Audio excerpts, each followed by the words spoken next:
नमस्कार, news makers में आपका स्वागत। मैं हूं प्रकाश हिंदुस्तानी। आज इस कार्यक्रम में हमारे खास मेहमान हैं भोपाल से आए साहित्यकार और पत्रकार सुधीर सक्सेना जी। आपका स्वागत है सुधीर जी। सुधीर सक्सेना जी लखनऊ में पैदा हुए, आगरा, रायपुर, नागपुर में पढ़ाई की और भी कई जगह पढ़ाई लिखाई की और कर्म क्षेत्र आपका मध्य प्रदेश रहा है, भोपाल रहा है। भोपाल में आपने साहित्यिक पत्रकारिता की, लेखन किया, राजनीतिक पत्रकारिता की और पत्रकारिता की कोई विधा आपने छोड़ी नहीं। अखबार, पत्रिका, वेब पोर्टल, संवाद एजेंसी, टीवी चैनल, रेडियो, कोई चीज ऐसी बची नहीं जहां आपने काम न किया हो। लेकिन साहित्य की विधा से आपका नाता हमेशा बना रहा। आपकी पहली प्राथमिकता क्या रही, साहित्य या पत्रकारिता?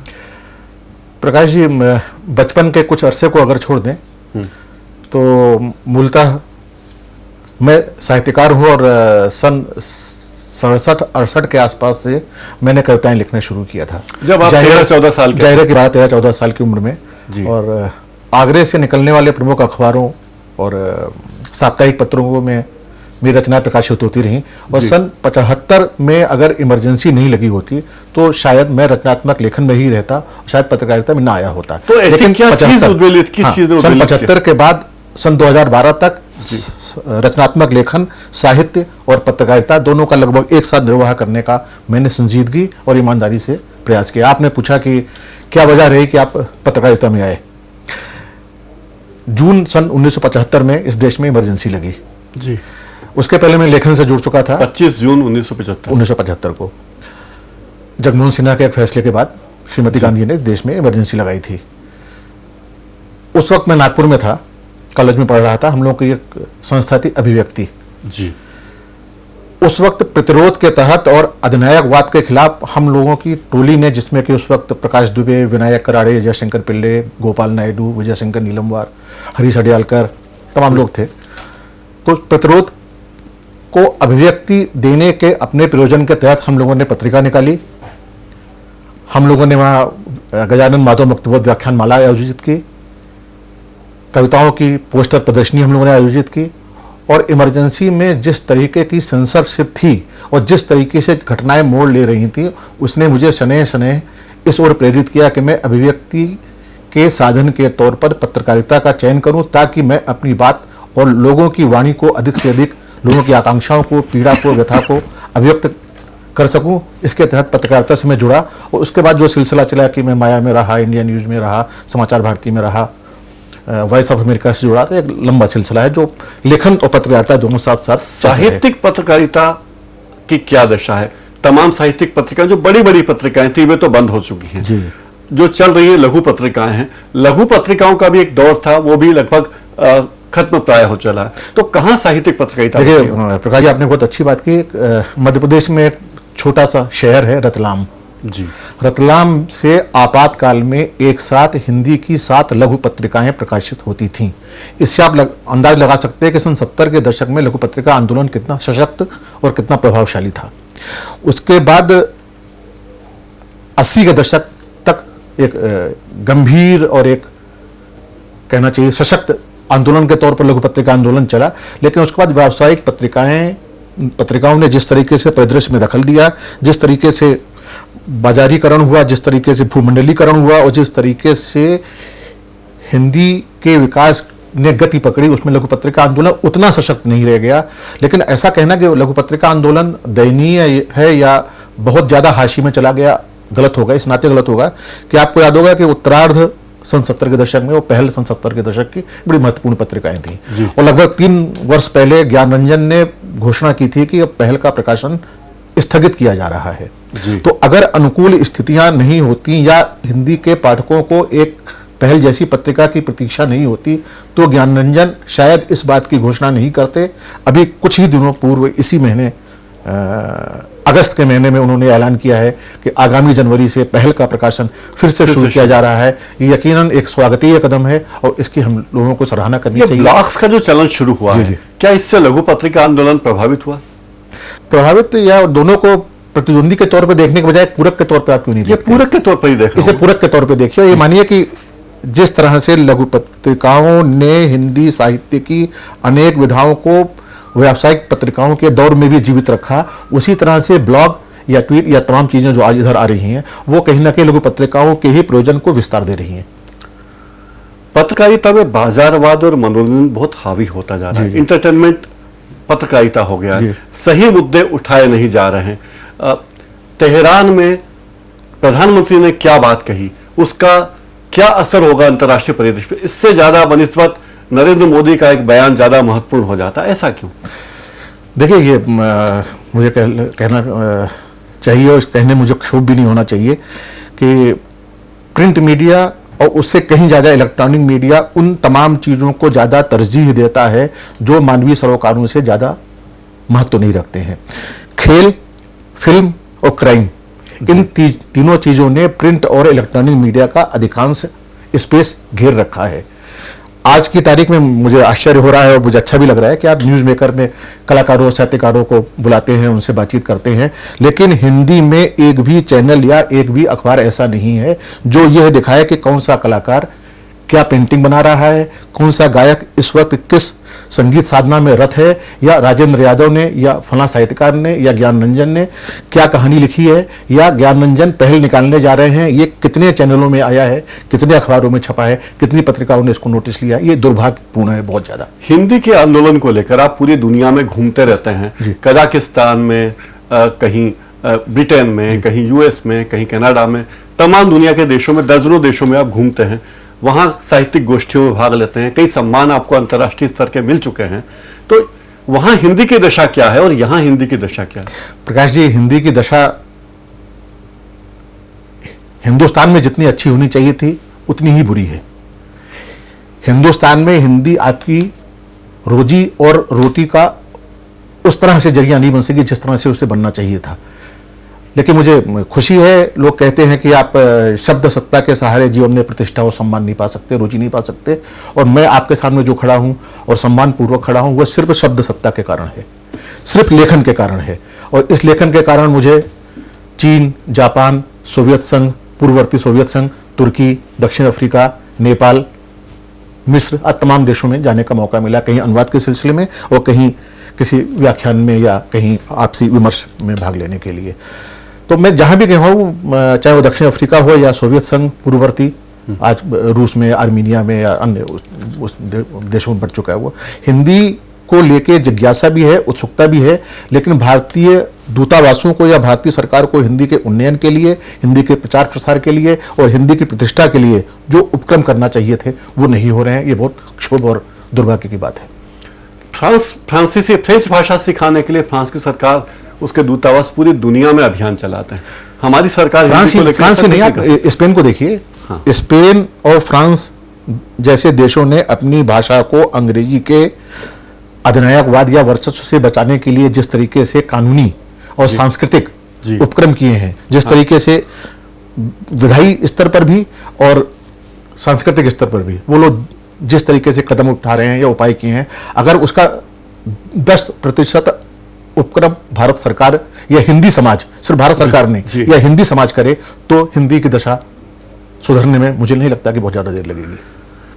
आपने अयोध्या पर भी लगातार एक सीरीज लिखी है। आपने कहा इमरजेंसी के कारण आपने पत्रकारिता शुरू की। जी। जब अयोध्या का कांड हुआ तब आपने लगातार एक सीरीज लिखी थी कविताओं की, अयोध्या 1, अयोध्या 2, 1 दर्जन से ज्यादा कविताएं थी। क्या रिस्पांस? अयोध्या को लेकर 14 कविताएं मैंने लिखी थी जी। और अयोध्या एक शहर नहीं है जी, अयोध्या एक मिथक है। हाँ। अयोध्या एक प्रतीक है हमारे तई। अयोध्या एक ऐसा सांस्कृतिक मिथक है जो हम लोगों के मनोमस्तिष्क को लगातार मथता रहता है। भारतीय सांस्कृतिक परंपरा में अयोध्या का अद्वितीय स्थान है जी। मैं कुछ वर्ष पूर्व पहली और अभी तक अंतिम बार अयोध्या गया तो अयोध्या में हालात, चाहे वो राम जन्मभूमि स्थान हो या उसके इर्द गिर्द का परिसर हो, उसने मुझे जिस तरह से विचलित किया था उसको मैंने दर्ज करने की कोशिश की। और शब्द वो माध्यम है जिसमें आप अपनी व्यथाओं, अपनी आकांक्षाओं और मिथकों और बदलाव को व्यक्त कर सकते हैं। और शब्द, मुझे लगता है कि वो ठौर है जहाँ कविता, वो ठौर है जहाँ शब्दों के ख्वाब को पूरा होने का मौका मिलता है। तो अयोध्या की कविताएं वागर्थ में छपी, लम्ही में छपी और कई पत्रिकाओं में छपी और उनका अंग्रेजी में अनुवाद भी हुआ है और मुझे अच्छा लगता है जबकि लोग अयोध्या कविताओं के जरिए कहते हैं कि आपकी अयोध्या कविता मुझे आज भी याद है। अभी आपकी किताब आई, कई किताबें आई हैं, पर अभी हाल ही किताब आई है, किताबें दीवार नहीं होती। जी जी। ये एक नया प्रयोग इसमें आपने किया कि सभी कविताएं, इसमें जितनी भी कविताएं हैं वो आपने अपने मित्रों पर लिखी है और आपने उसका संकलन किया। ये साहित्य की दुनिया में पहला प्रयोग मैंने देखा कि जब किसी कवि ने अपने मित्रों के नाम पर कविता लिखी, उनके लिए कविता लिखी और उनका संकलन प्रकाशित किया। इससे आपके मित्रों के बारे में पता चलता है, आपकी कविता के बारे में तो पता चलता ही है, ये भी पता चलता है कि आपके मित्र कौन कौन सी शख्सियतें हैं, देशी हैं, विदेशी हैं, भारत में गोवा से लेकर अमृतसर तक हैं और मुंबई से लेकर असम तक हैं। तो ये आइडिया कैसे आया आपके दिमाग में कि मित्रों पर कविता लिखें और उनका संकलन निकालें? देखिए प्रकाश जी, और क्या रिस्पॉन्स इसका रहा? कविता के लिए कुछ भी वर्जित नहीं होता जी। कोई भी संसार कविता के लिए वर्जित नहीं है। किसी समाज में या किसी देश में या किसी कालखंड में कविता कुछ लोगों के लिए वर्जित हो सकती है, लेकिन कविता के लिए कुछ भी वर्जित नहीं है। तालिबानी समाज के लिए वर्जित हो सकता है, लेकिन कविता के लिए तालिबान भी वर्जित नहीं है। कविता तालिबान को भी अपनी कविता में दर्ज करती है, वो नेकी को भी दर्ज करती है, वो बदी को भी दर्ज करती है। हिंदी में तमाम बड़े और महत्वपूर्ण कवियों ने व्यक्तियों के लिए कविताएं लिखी हैं, मुक्ति बोध हो या शमशेर हो, लेकिन किसी ने दो कविताएं, किसी ने 4, किसी ने 6, किसी ने 1 कविता लिखी है। लेकिन मुझे कविता लिखने की शुरुआत यहाँ से हुई कि मेरे बहुत अभिन्न मित्र थे, विनायक कराड़े जी, कथाकार मित्र थे, जिन्होंने मुझे काफी वैचारिक स्तर पर चीजें समझाने का सफल प्रयास किया, कहना चाहिए। जी जी। तो मुझे लगता है कोई भी व्यक्ति महज व्यक्ति नहीं होता है, वो अपने साथ एक विचारों की परंपरा, एक अवधारणा, एक सोच लेकर चलता है। अगर आप किसी व्यक्ति के नजदीक आते हैं तो उसके जरिए आप एक अलग विचारों के पुंज को, उसकी समझ को, उसके सोच को और तमाम चीज़ों को जानने की कोशिश करते हैं। तो मुझे लगा कि इस व्यक्तियों के जरिए दुनिया के बदलाव को, उसके मिजाज को और उसके अपने वक्त को रेखांकित करने का प्रयास किया जा सकता है। और तमाम व्यक्ति जी, तरह तरह के, अलग अलग तरह के व्यक्तियों के बारे में जब आप लिखते हैं, उनको अगर आप एक साथ इकट्ठा करके सामने लाते हैं तो आप अपने वक्त को समझने में, दुनिया को समझने में, उसके बदलाव को समझने में, उसके मिजाज को समझने में कहीं ना कहीं ये अच्छा उपक्रम कर रहे होते हैं। तो इन कविताओं, किताब हाल ही में आई है और बिल्कुल मुझे किसी ने बताया कि दूसरा संस्करण, इस किताब का दूसरा संस्करण भी 4-5 महीने में ही आने वाला। ताजा, तो क्यों लोकप्रिय हुई है किताब? मुझे लगता है कि आप हाथ में किताब लिए तो इसकी ताजगी का आपको एहसास हो रहा होगा। तो ये बहुत ताजा किताब है। और इसके बाद फिर क्या योजना है? बहुत विलंब से किताब आई, इसको 8-10 साल पहले आना चाहिए था, लेकिन किन्हीं कारणों से ये किताब प्रकाशन में अटकी रही। और इस किताब की सराहना में मुझे अभी तक जितने फोन आए हैं, मेरी जिंदगी भर के फोन एक तरफ कर दी है, उस किताब की कविताओं को लेकर पिछले 1 महीने में जितने फोन आए हैं, इसमें सालिम अली के बारे में कविता है, सोमदत्त के बारे में कविता है, सुदीप बनर्जी साहब के बारे में, ललित जोशी के बारे में, सालिम अली साहब के बारे में, सालिम अली साहब, निर्मला भुराड़े जी के बारे में, या नृत्यांगना प्रोतिमा बेदी के बारे में कविता है। प्रोतिमा बेदी ने मुझे एक चिट्ठी लिखी थी जब मैंने उनको एक कविता भेजी थी, तब वो जीवित थी। उन्होंने उस चिट्ठी में अपने हाथ से लिखा था, सुधीर तुमने यह कविता लिखकर मुझे अमृतत्व प्रदान किया है। You have given immortality to me, Sudhir, by writing this poem। ये प्रोतिमा बेदी के शब्द थे। तो इस कविता संकलन की जिस तरह सराहना हो रही है, मैं तो ये कहूँगा कि मैं कोई बहुत बड़ा कवि नहीं हूँ, बहुत विनम्रतापूर्वक, लेकिन ये जरूर कहना चाहूँगा कि मैंने, चाहे वो कविता कर्म हो या पत्रकारिता कर्म हो, मैंने उसे बहुत गंभीरता से, बहुत तल्लीनता से और दिल से करने की कोशिश की है, ईमानदाराना प्रयास किया है। उसके नतीजे क्या निकले हैं वो बात की बात है। पत्रकार भी हैं आप? जी। पत्रकारिता में संपादक नाम की संस्था विलुप्त होती जा रही है, क्या कहेंगे आप? बहुत दुर्भाग्य की बात है, लेकिन मैं आपसे सहमत हूँ कि पत्रकारिता में एक वक्त पराड़कर जी या गणेश शंकर विद्यार्थी या माखनलाल चतुर्वेदी जैसी हस्तियाँ हुआ करती, जिन्होंने पत्रकारिता को एक पहचान दी, प्रतिष्ठा दी। और आप तो बम्बई में रहे हैं, धर्मयुग से वाकिफ हैं। धर्मवीर भारती जैसे व्यक्ति ने संपादक के तौर पर हिंदी में एक प्रतिमान स्थापित किया था, वो परंपरा का कहीं ना कहीं लोप हो चुका है। आज ऐसा कोई शख्स हमें नजर नहीं आता है परिदृश्य में जो राजेंद्र माथुर साहब या डॉक्टर धर्मवीर भारती के जूतों में पांव डाल सके या उनकी परंपरा के निर्वाह का दावा कर सके। बहुत छुटपुट स्तर पर हाशिए में 1-2 संपादक हैं जो ये काम कर रहे हैं, अन्यथा आज के बाजारीकरण के दौर में पत्रकारिता में मालिकों का दखल इतना ज्यादा है कि उन्हें संपादक के बजाय ऐसे लोग चाहिए जो उनके कहीं ना कहीं हितों की पूर्ति में सहायक हो सकते हों। मतलब उनके लिए पीआर का काम करें, उनके अखबार के लिए। आप याद करिए, एक वक्त ऐसा था कि मालिक जिस वक्त संपादक काम कर रहा होता तो उसके कमरे में प्रवेश नहीं करता था। संपादक की गरिमा, संपादक की प्रतिष्ठा इतनी ज़्यादा थी कि वो अपने आप में एक संस्था हुआ करता था। वो एक लेखकों की पूरी टीम के साथ साथ पत्रकारों की एक पूरी टीम को जिस तरीके से पुष्पित और पल्लवित करता था, उसके कारण उन्हें बड़े सम्मान की दृष्टि से देखा जाता था। लेकिन आज वो स्थिति कतई नहीं है। परिदृश्य बदल रहा है और इतना स्याह भली ना हो, लेकिन वो स्याह है और उसमें बहुत ज़्यादा कहें तो धूसर है, लेकिन श्वेत या चमकीला कतई नहीं है। इससे मुक्ति कैसे संभव है?